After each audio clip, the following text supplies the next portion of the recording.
What is up, guys, and welcome back to part 3 of the story of the Soul Drinkers. From where we left off, the Soul Drinkers had recently been captured by the Imperial Fists. They were to await trial at a chance of redemption, but for all their treacherous deeds and what they had done by the claims of the Imperium.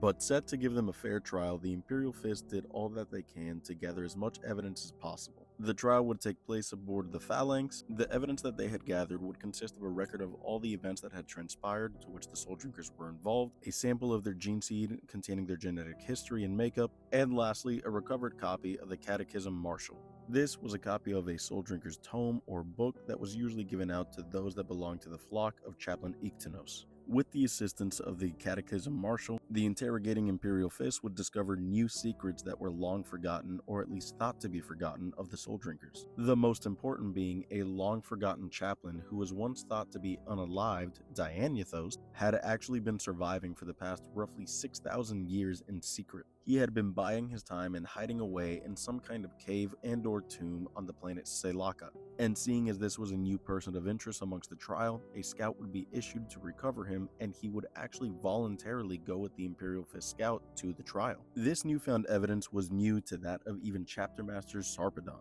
The Soul Drinker Chapter Master had no idea of the fate of Dianythos and thought that he had perished long ago. Not to mention, with the trial proceeding and things falling into place a little too well, this would shed new light on the situation. Sarpedon would realize that Iktenos was actually working in secret with Dianythos, putting together that in his own mind they were manipulating most of the events that transpired against the Soul Drinkers, and realizing that it was Chaplain Iktenos that was leading the Soul Drinkers down the path of treachery.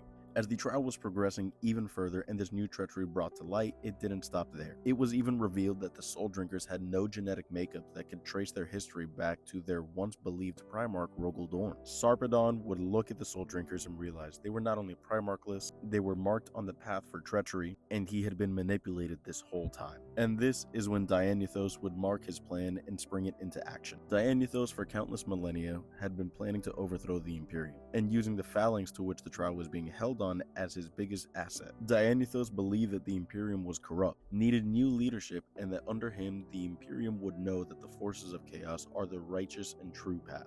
Dianythos would activate a once long-sealed warp gate that was hidden amongst the Phalanx, unleashing the forces of chaos amongst the Sons of Dorn with the help of a demon known as Abraxas. Here, Dianythos' newfound allies, along with the Soul Drinkers that were still loyal to him and Iktenos, would rise up against the Imperial Fists. A battle would erupt, and although all seemed lost for the Soul Drinkers chapter and they would for sure be branded traitors, there were still those that were loyal to the Imperium and Sarpedon. Those loyal to the Imperium would make their final stand amongst the Phalanx, fighting against the forces of chaos and rising up against Iktenos and Dianythos. Sarpedon himself would be fueled with rage with what had befallen the chapter. Seeking revenge and redemption, he would seek out Iktenos and Dianythos. He would find Iktenos first, and the former Soul Drinker's chaplain and the chapter master would duel. Amidst the battle, Sarpedon would prove himself the victor, using his Librarius powers to shatter the mind of Iktenos and then toss him into the void of space. While this was occurring, the remaining loyalist Soul Drinkers would take the fight to the forces of chaos, and those Soul Drinkers wouldn't have that much of an easier time, having to face off the Daemon of Tzeentch known as Abraxas along with the rest of the traitorous Soul Drinkers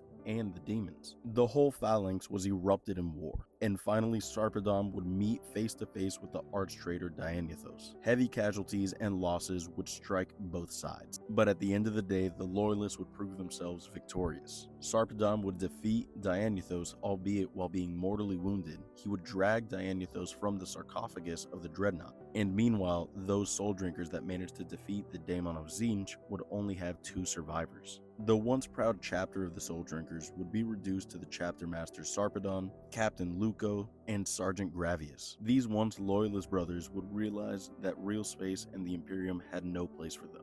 They would return back to that once sealed warp gate and walk into it, banishing themselves to the warp forever, with Sarpedon dragging Dianythos in tow. The Imperial Fist and all those that attended the trial would witness the sacrifice that the Soul Drinkers made, seeing the chapter effectively being reduced to nothing while simultaneously regaining the honor that they once had.